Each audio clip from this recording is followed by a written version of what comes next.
All right, so a few videos ago, we entered a trade on our MT5. Let's check in on that trade.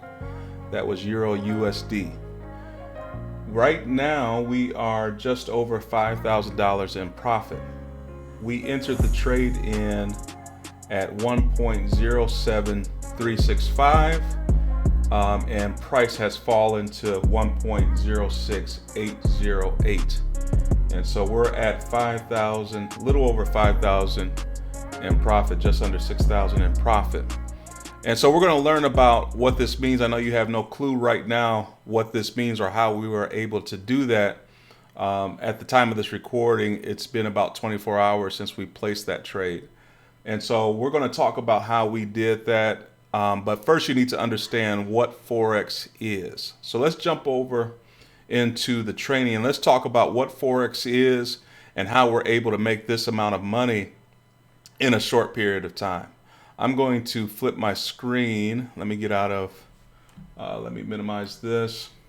All right, and so what is Forex? Now you may have heard of markets like New York Stock Exchange, and it's important to understand how big Forex is by comparing it to other type of trading exchanges. And so New York Stock Exchange trades about $200 billion per day.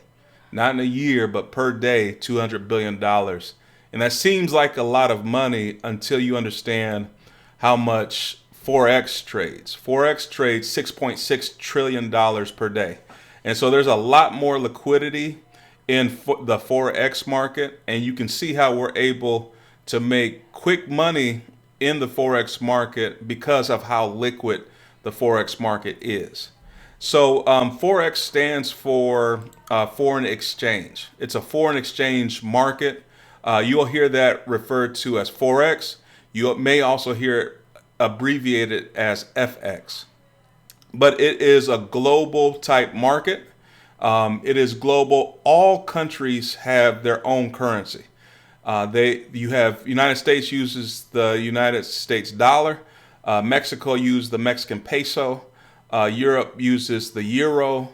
Japan uses the yen, and so on. And so it's a global market where all of these markets have their own currency.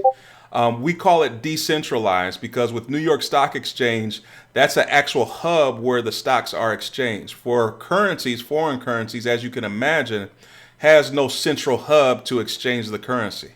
And so it is decentralized just based off of that.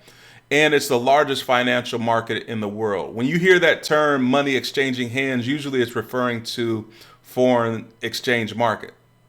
Money changing hand, because that's literally what's being exchanged is money. National currencies are being exchanged. So I'm exchanging the United States dollar for the Mexican peso, or I'm exchanging the South African rand dollar for Japan's yen dollar. And so you can see that money is changing hands within the Forex market, and every nation has their own currency. And so these are a few examples, and it's not an exhaustive list, but a few examples of world currencies.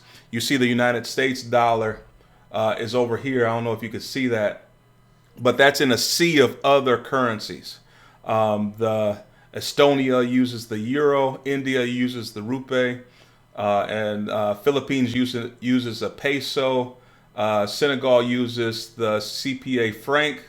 Turkey uses the lira.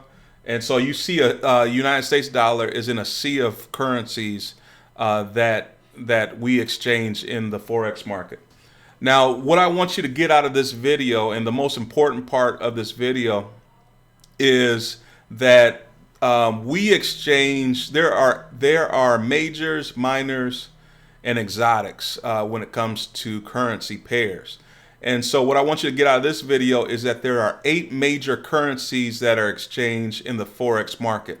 It's not the only currency, but it's the 8 major currency.